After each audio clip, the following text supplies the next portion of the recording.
How important is technology to us today? And why should we even be talking on a Sunday morning about technology in church?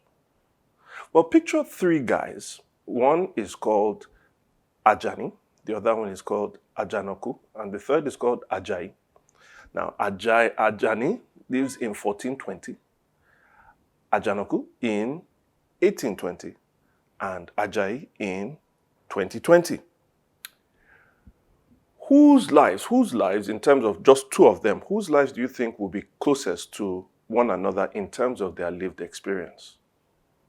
Most of us, on the surface of things, will say, well, I think Ajani in 1420 and Ajanoku in 1620. Ajanoku in, what am I saying? Yes, you say that Ajanoku in 1820 and Ajay in 2020. You expect their lives to be much more closer in lived experience to themselves than maybe you would expect Ajanoku with Ajani. Why? Because Ajanoku to Ajani is 400 years. It's separated by 400 years, whilst Ajanoku to Ajay is 200 years. Now, the truth about that is, if that was your answer, you'd be wrong. You'll be wrong. And that's because of the kind of technological advancement that we've had in the last 200 years. So, for instance, I'm saying that because if you just compare their lives, for instance, Ajani and Ajanoku's outdoor life would have been much more similar than Ajay's life, which was always lived much more indoors. The first two actually live their life much more outdoors. The other one lives his life more indoors. Or think about the transportation, the form of transportation of the first two. It's really through animals and some of the tools that you build around animals. Whereas, look at the last one, his form of transportation is really mechanized, whether it's airplanes or automobiles or trains. Or then you think about their places of worship. The first two would have had communal places of worship. It would be around their areas because of the limitation of transportation. Whereas with Ajayi, he can be living in Ikeja and go to church in Lekki. And so you start to see the differences in their lives. The first two, their bathrooms were outdoors, whereas with Ajayi, it's indoors. The first two, when they had to speak, communication was done in person mainly, whereas with this one, we're now talking about video calls. You see, the scale of technological advancement in the last 200 years has been vast. So much so that it's impossible for us to think of our lives outside of technology. For instance, how did you get here today? Maybe I should read a bit of what it took to get you here today. You slept on a bed that was made from wood that came from trees but worked on by a carpenter who has employed a variety of tools. Not to mention the complex manufacturing technology that goes into making a mattress. Then you brushed your teeth with an industrially manufactured toothbrush along with chemically derived toothpaste contained in a tube whose material cannot be sourced from the earth naturally but also chemically manufactured. This doesn't even get me into talking about your soap, your sponges, and your towels.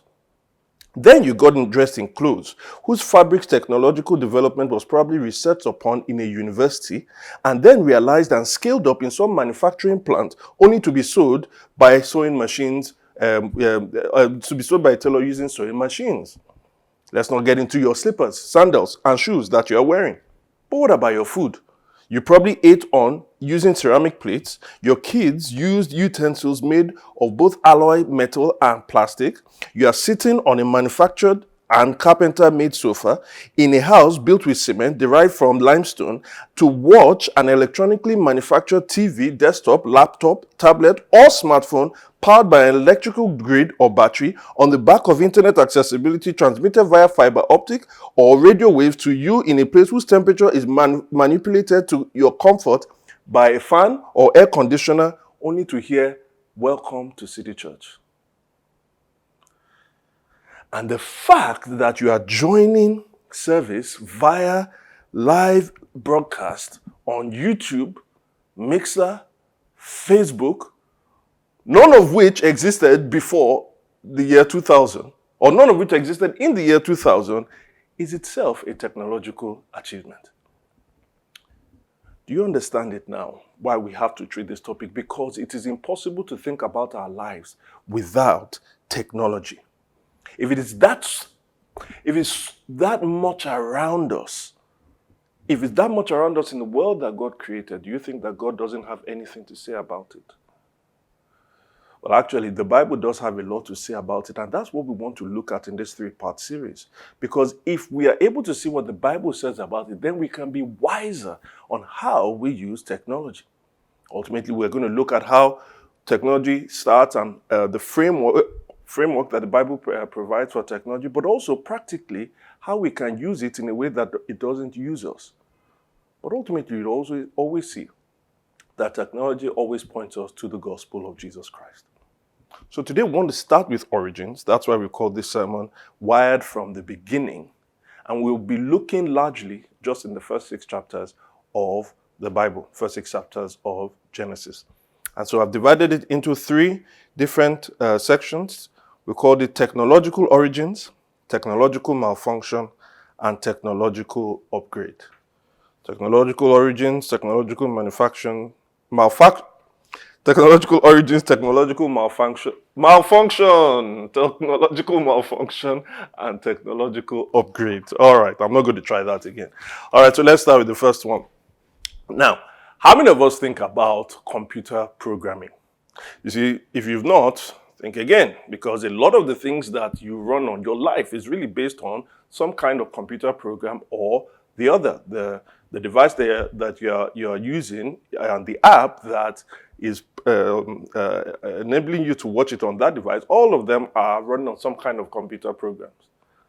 Now, Hello World is the way most people who have developed a new computer program announce the coming of that program into the world. And so on your screen, you probably see how Hello World was written first, maybe in a language called Java, another one called PHP, right? But the fascinating thing about computer language is really what? Essentially, a computer programmer is developing working tools through nothing else but words. He creates working tools, or she creates working tools through nothing else but words. What does that remind you of? Well, in the very first chapter and the beginning of the book of Genesis, we find a God who creates things out of nothing using what? Words. In the beginning, God created the heavens and the earth, and then we find in verse 3 that God said, "Let there be light." And the first day, the second day, God kept on saying, and each time he was saying, eventually it led to something being created. In other words, God himself is the ultimate inspiration for technology, or let's say for computer programmers. Because unlike them, who still need a computer, a laptop to be able to do that, and they need electricity through the battery or electrical grid, God actually, with words, created something out of nothing. And on the 6th day, God then said again, he wanted to create something else. What did he want to create? In verse 26, he said, "Let us make mankind in our image, in our likeness, so that they may rule over the fish in the sea and birds in the sky, over the livestock and all the wild animals, over all the creatures that move along the ground." So God created mankind in his image. In the image of God, he created them. Male and female, he created them. Notice what it says in verse 26 and 27, that human beings are created in God's image. Now, to be created in God's image means that we reflect God. Now, we reflect God in at least 4 different things this text shows us, especially in verse 26. Notice, it says, let us. So there's a community. In that regard, we reflect God in our relatability, in how we relate with one another. Let us. And then then secondly, he says, let us make mankind so that. So there was a purpose for which he created mankind. In other words, he was thinking about how, the reason why he was creating them. So not only do we reflect God in our relating, we also reflect God in our thinking. Then third, he says that so that they may rule over. In other translations, it says that they may have dominion. God is the king of the universe, but those who reflect his image, he has put there in this world to be able to rule. And then finally, he says, let us make. let us make. In other words, God created, and those he created eventually will reflect him in the fact that they themselves create. Now, they don't create something out of nothing. We don't have that ability. But we create derivatively. In other words, God has given us the raw materials of this world, and he's saying, make more of it than what I gave you. In verse 28, he says to him, he says, be fruitful. God bless them and said to them, be fruitful and increase in number. Fill the earth and subdue it. Fill the earth and then subdue it. Make more of it than I have given to you. That's why in 2 verse 15, it says, God took the man and put him in the Garden of Eden to work it and take care of it. In the NASB translation, it says to cultivate it and to keep it. God wants us to cultivate this raw material of this world into something that is more than what we just see. That is how we reflect God. And so when we create, the theologian Stanley Grant says that we create 4 different kinds of things. We create things, we create images, we create rituals, and we create languages. What do I mean by things? We create things. Things are physical objects. Just like bridges that help us, bridge one place to the other. Cars, utensils, pencils, those are things. What about images? Images are objects representing, that represent things that we see. So for instance, traffic light is representing how we want to organize, how we move traffic. Logos, brand logos, emojis. And then what are rituals? Rituals are really what we do with the images and the things. It's the rhythm, the rhythmic life that we create with the images and the things. So for instance, when we create the thing of a toothbrush and toothpaste, right, and what they represent, we then create a pattern whereby we brush our teeth every morning and hopefully every evening. When we plant and we harvest, these are rituals. The way we develop how to cook, these are rituals. And then the final thing is language. What is language? Well, language is then what we make to communicate the meaning of the other 3. Now, if you get into any place, you would notice that they have what we call a culture. What really is a culture? A culture is, you can see a culture through 3 different things. When you get into this place, you say, well, this represents who these people are, their identity. You start to see certain things. You say, this represents who these people are, their identity. But also, you find out that you look at this is what is important to these people, their value. And this is how these people express themselves, their meaning. Identity, value, meaning. Why have I said those 3 things? Here's the reason why. Those 4 things that we create, the things, the images, the rituals, and the language, when you accumulate them together among many people, what you will see is what's important to them, their values, what represents them, their identity, but also how they express themselves, their meaning. When you put all of these things together, we have what you call culture. And really, the culture is really the expression of what means something to these people, what is valuable to these people, but it is seen through the things that they create.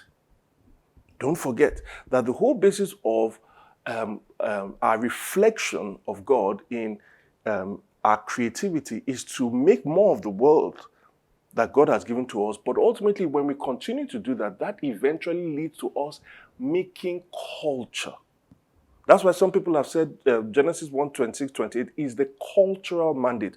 Go and make culture if you like, in summary, because you are created in my image. And by doing that, we make more of the world. We cultivate the world. Notice the word culture comes from the word cult, and that word cult also gives us cultivate. We're able to bring medical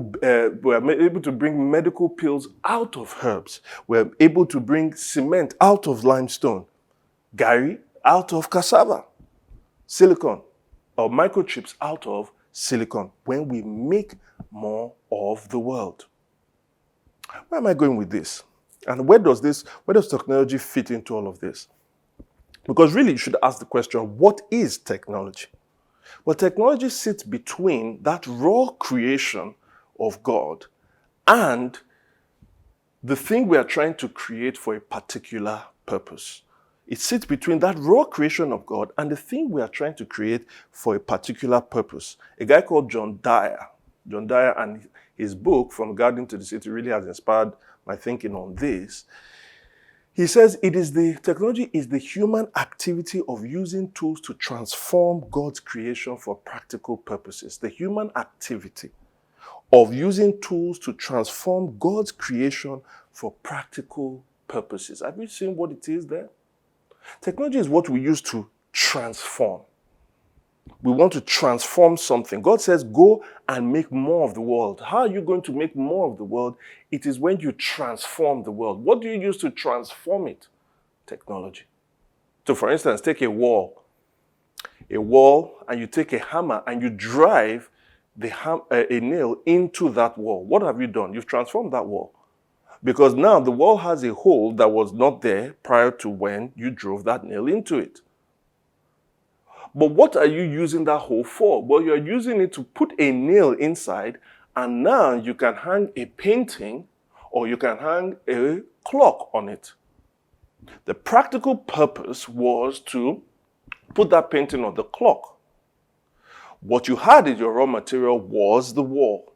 What was the technology? The hammer, using the hammer to drive the nail through it. The hammer became that technological tool. And so we're seeing more and more of transformation of the world through technology. Are you still with me? Still hanging there. I hope it's not become too theoretical. Because I want you to see something very important in verse 28. Because in verse 28, notice it says, in the blessing, because God blessed them, but God then said to them, be fruitful and increase in number. Fill the earth and subdue it.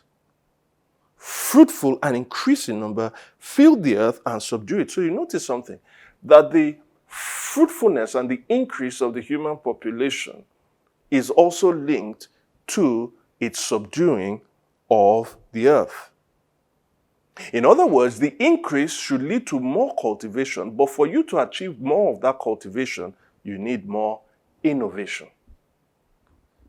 With more increase, you can have more cultivation of the world, but for you to have more cultivation of the world where there is increase, you need what? More innovation or more technological innovation. Now, the evidence of this, let me tell you just a little bit of technological history. In 1650, at the time of when the world was in the year of 1650, much of human history in terms of technological development had not been big. It had not been huge. In fact, it had really been flat.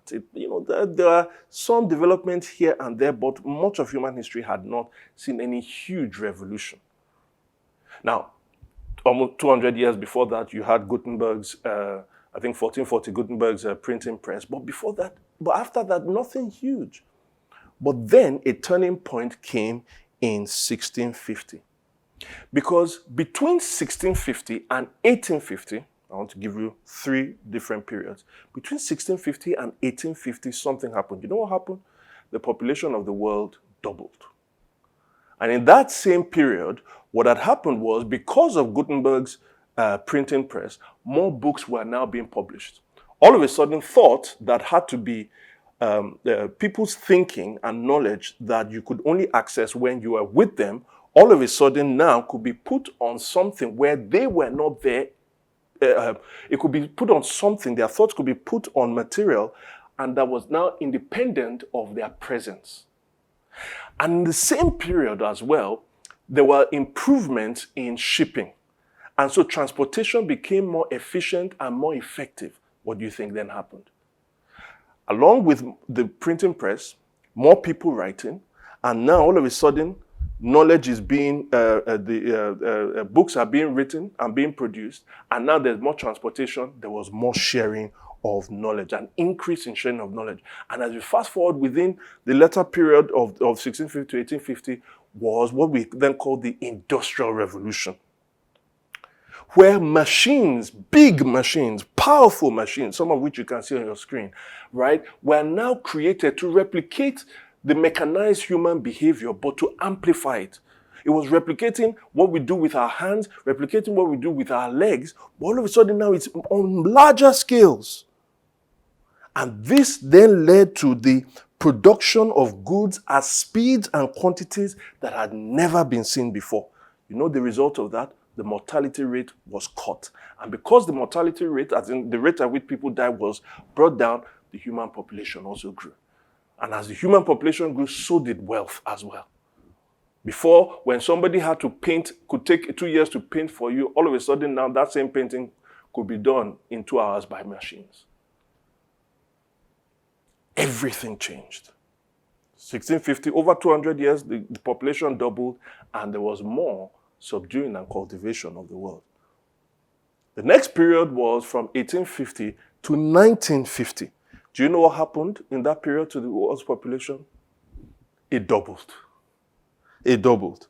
And now, what was being replicated of human beings was no longer the mechanized behavior, which is our legs, arms, and all of those things. What was being replicated were our senses. So eyes were being replicated through what? Photography, as you can see. Ears were being replicated through what? The phonograph or the gramophone, as you can see. And brains were being replicated through what? The telegraph. All of a sudden, human behavior was now being replicated through technology.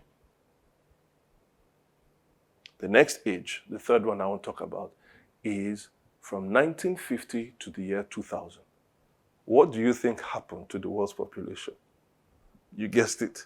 It doubled again. And what kind of technological advancement were we having in this period? Actually, what you had was a combination of the two. All of a sudden, the foundational tools, those sensory tools that were built in the second age from 1850 to 1950, they were now developed at a quicker level using the processes of the first age, the machines and all of those things. And this led to better products, better sensory products or integrated products than we saw from 1850 to 1950. So instead now of just normal photographs, we had all kinds of cameras coming up, Polaroid cameras, where you could get instant photographs.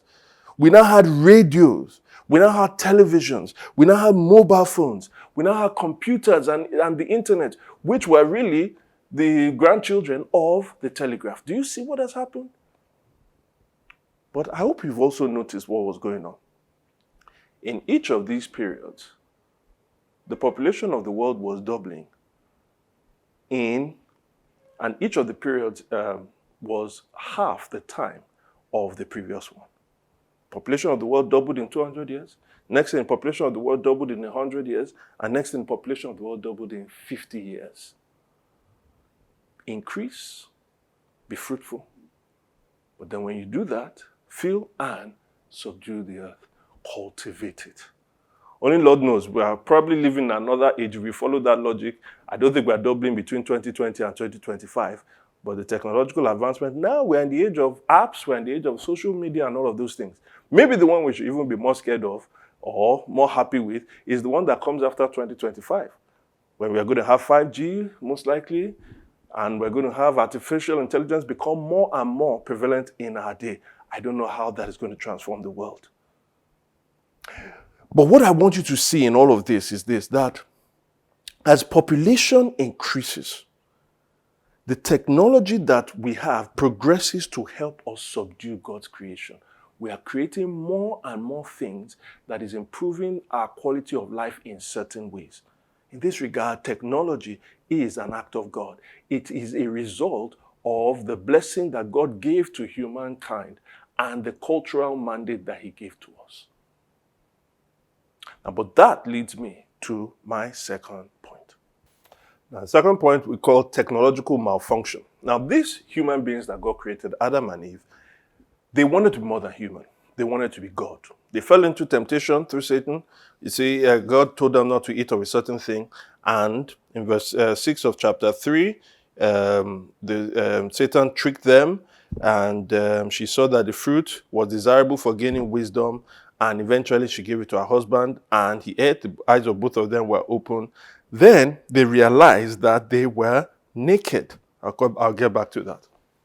But you see, these same people that God created in his image wanted to be gods, and this was a cardinal issue. It was a catastrophic issue. We call this the fall in Christian theology, the fall of humanity.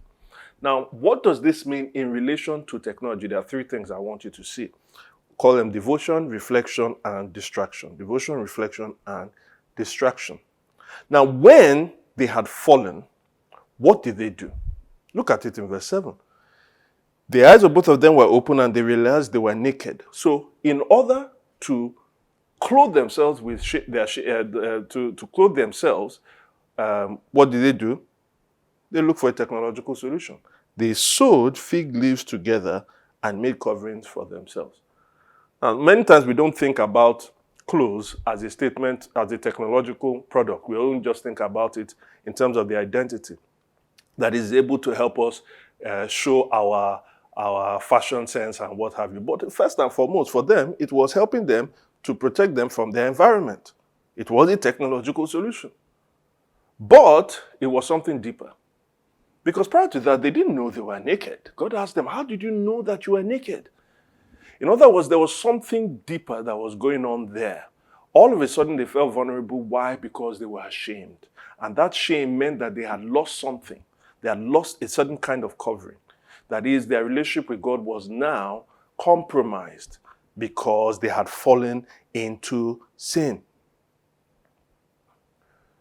But also, it said something else.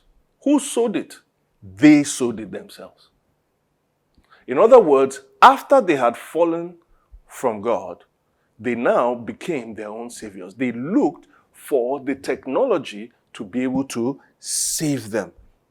They wanted to start to deal with the effect of the curse because God eventually did pronounce judgment on them. And one of the things he said is in verse 17 of chapter 3. He said, look, because you listened to your wife and ate from the fruit of the tree about which I commanded you must not eat from it, cursed is the ground because of you. Through painful toil, you will eat from it all the days of your life. In other words, now, the ground that Adam was meant to toil, the ground that he was meant to cultivate, the world that he was meant to cultivate, he could still do that, but now it was going to come with a curse. It was going to become hard. And so we then use technology to alleviate some of the effects of this curse. So for instance, take tractors and farming tools.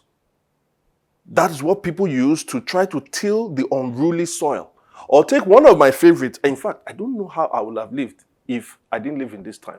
You know why? Because of air condition. I cannot do without AC. Okay, I can't say I can't do without AC, but like I avoid places that don't have ACs. Or, for instance, it's hard for me to be outside with the sun in any kind of way because my eyes just automatically squint. So I'm thankful for sunglasses. Some of us are thankful for the antibiotics against the infections that we have. Some of you are very happy about the sofas that you are sitting on right now. What is going on is that we are having technological progress to help us deal with the effects, some of the bad effects of the fall. But the problem is, it starts to give rise to the myth that we can save ourselves outside of God. It gives rise, as much as we progress technologically, it gives rise to a feeling of invincibility that makes us believe that we have no need for God. You see, the more we're able to use technology to help deal with the effects of the fall, the more we don't feel like we need to deal with the root cause of the effects. We deal with the symptoms, but not the root cause. Instead, we start to devote ourselves to what and who will give us technological comfort, solution, and salvation, looking to them for ever more solutions. And we look to them. Why? Because they never actually, with their solutions, ask us to look deeper into our heart and the sinfulness that we have there. This is really deep because many times we don't see how we are devoting ourselves, almost in a religious fashion, to these devices or to the people who give us these devices. Take two guys, Steve Jobs and Elon Musk. Now, there are people who are thankful for what they've given to us. Some people don't even know who those are. But there are some people that follow them with a certain kind of, almost a sense of religious fervor. Some people liken Steve Jobs coming down with the iPad as Moses coming down with the tablets. You know, this was the new tablet when Steve Jobs just presented it. These are the tablets that are going to take us into the new world. But some people look to those solutions as the thing that will totally transform our lives. I love Bill Gates, and I think he's a remarkable man. But the way sometimes some people view him almost is as though this is the savior of the world, especially in the time of the pandemic, for instance. And the reason why we keep seeking all these forms of salvation outside of God is because as we are getting solutions to the effect of the curse of sin, it stops us from looking at the real root of that curse, the sin in our own hearts. And so our devotion is misdirected. Now, the second thing I want us to see is, and the second and third thing are really in the life of Cain. Cain was Adam and Eve's murderous son. He was their first son. He killed the second-born, who was Abel. He was a murderer. When God says, be fruitful and increase, Cain was causing a decrease in the population. But if you look at Cain's life, there's so much that you can see from it. But there are two things I want you to see in Cain's life and that of his descendants. In verse 16 of chapter 4, it says, so Cain went out from the Lord's presence and lived in the land of Nod, east of Eden. Now, I don't want you to miss that out, because when it says east of Eden, when God banished Adam and Eve, you can see this in Genesis 3:24. When God banished Adam and Eve, right, he banished them. It was almost as the door to the garden where he put two cherubims with flaming swords, what at the east. So if Cain is going east from Eden, he's going further and further away from Eden. And that was where Adam and Eve met with God. In other words, dwelling in the land of Nod was a reflection of the fact that Cain was going further and further away from God. And when he did that, do you know what he did in verse 17? Cain made love to his wife and she became pregnant and gave birth to a son, Enoch. Cain was then building a city. And he named it after Enoch, his son, Enoch. In other words, when Cain left the presence of God, what did he do? As he was moving away from the garden, he created his own alternative garden, a city. What was the city to him? It was a place of technological advancement that reflected but also facilitated his further isolation from God. It reflected his isolation from God, but facilitated a further isolation from God. What do I mean? All right, let's break that down. In his descendants, you see in verses 18 to 22, but I'm only just going to read from verse 20. Ada gave birth to Jabal. He was the father of those who lived in tents and raised livestock.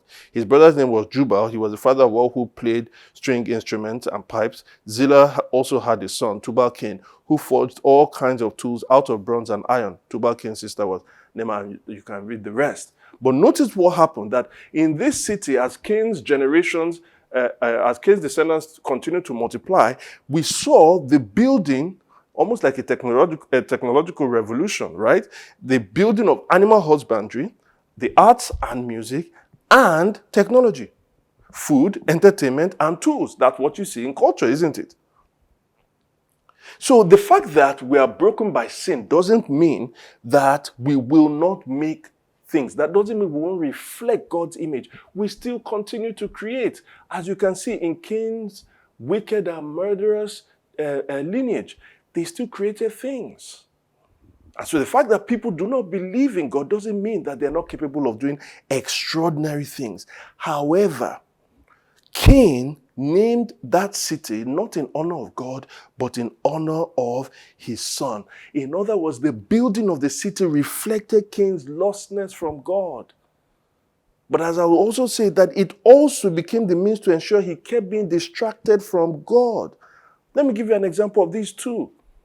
Some of the technological things that we have created reflect our lostness from God. I don't know how many of us know what is called the pill, the morning after pill. Well, the morning after pill is basically a technological product that shows us how lost we are from God. What is it used for? It is used for the people who have had sex and maybe they wanted to have unprotected sex. And they want to deal with an embryo that has then been formed.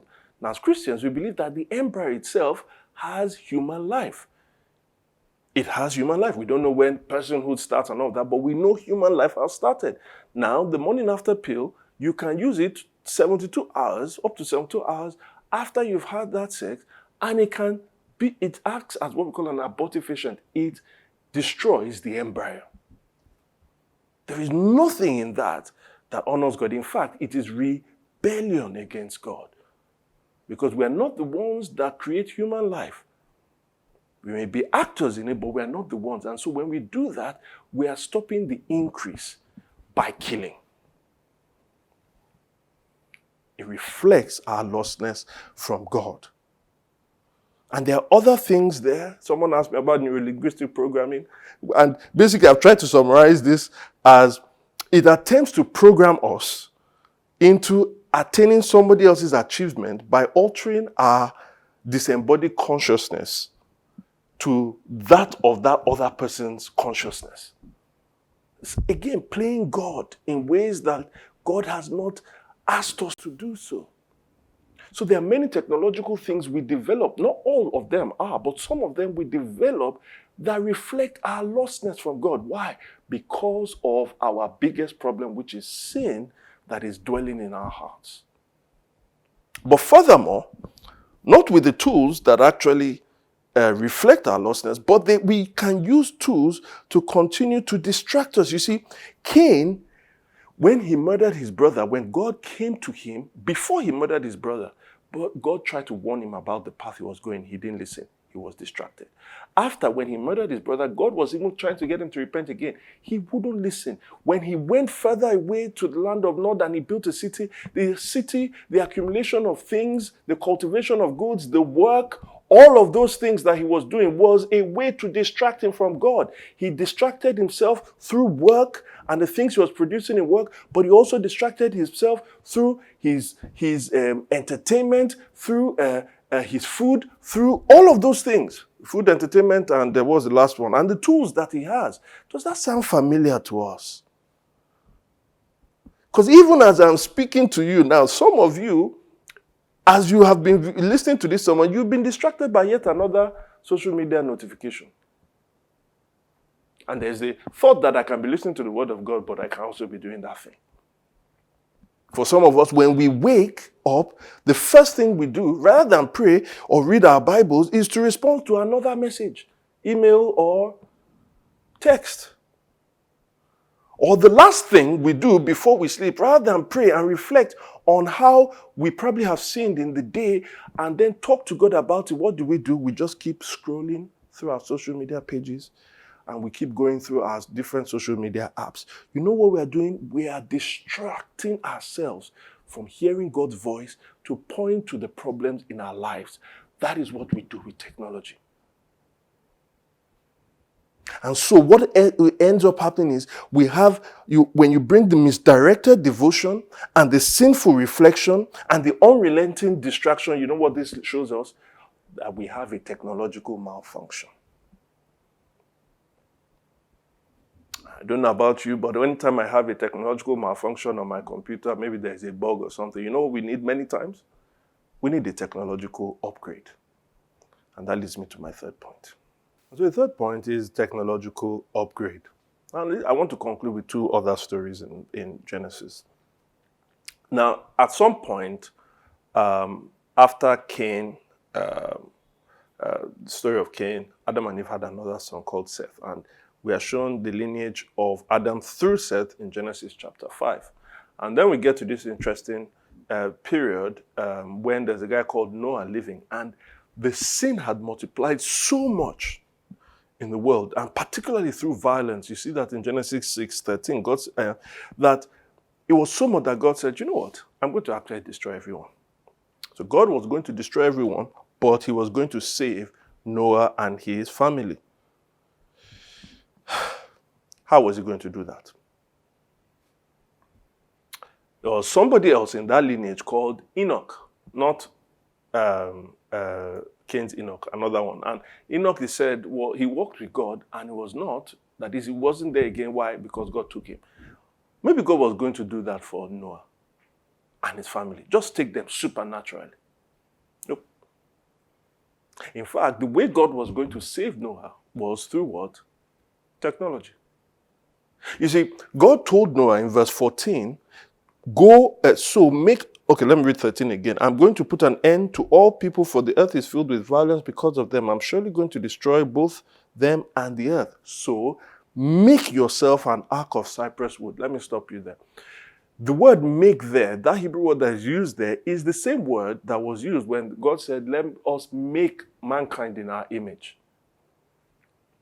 And it's the same word that was used when Adam and Eve decided to make for themselves garments through fig leaves. So all of a sudden, that same word now God is using, he's telling Noah, Abel, he's telling Noah to then make something. God made us and now we make things. But sometimes the things we make, like Adam and Eve did, is to bring about self-salvation and distraction from God. But here with Noah, notice what happened. It is God that is taking the initiative. God is saying, I'm going to bring a means of salvation, but it is my initiative. And it is God's initiative, yet he chooses to use his creation. Who is his creation? He uses Noah, a man, but he's also going to use wood. And he's going to use the skill of carpentry. God is so involved in this that he gives Noah the proportions. He tells him all of those things. You can see it in verse 14, 15. He's so involved in the details that he even tells him what kind of sealant, what kind of sealer to use to, seal the wood so that water doesn't come in. Notice, it is God's initiative to use his creation that brings salvation. But it wasn't the first time God was doing that, you see. Because what happened with Adam and Eve? Adam and Eve had decided to make their own way of salvation. They took the initiative, even though they were the ones that caused the mess. And their way of salvation was still to keep them hiding from God, because not only did they cover themselves, they hid among the trees. Every time we try to choose our own way of salvation and we use it mainly through technological means, it always still reflects the fact that we are trying to hide away from God. And there are some of us here, maybe the church has failed you. Maybe the way you thought about Christianity, you think, well, people are not, it's not intellectually satisfying for me. And yet, you know deep in your soul that there's something wrong there. But you then use all these technological means to distract yourself, to keep you away from God. And yet, you're not still satisfied. You know what you need? You need a way of salvation that is rooted in God's initiative while he uses his own creation. So he comes to Adam and Eve in verse 21 of chapter 3. After he has, made the judgment and all of those things, God says those fig leaves are a sorry case for covering yourself. I have something else. 3 verse 21. The Lord God made that word again. The Lord God made garments of skin for Adam and Eve, and Adam and his wife, and he did what? He clothed them. Notice, it was God's initiative again to use his creation. Now at this point, God took the skin of an animal, which means the animal had to die for Adam and Eve to be clothed. What we need is not our own solution. We need God's initiative to use his creation. Stop running from God through technological distraction. Stop avoiding God through technological salvation. Because though your technology can provide you with the alleviation of sin's curse, it can never provide you salvation from sin's consequence. We need God's own redemptive technological solution. No, it wasn't what he gave Adam and Eve. Neither was it for Noah, because though those things saved them from physical death, they weren't the main source of salvation to deal with our greatest need. No, they were pointing to another thing. Because think about it.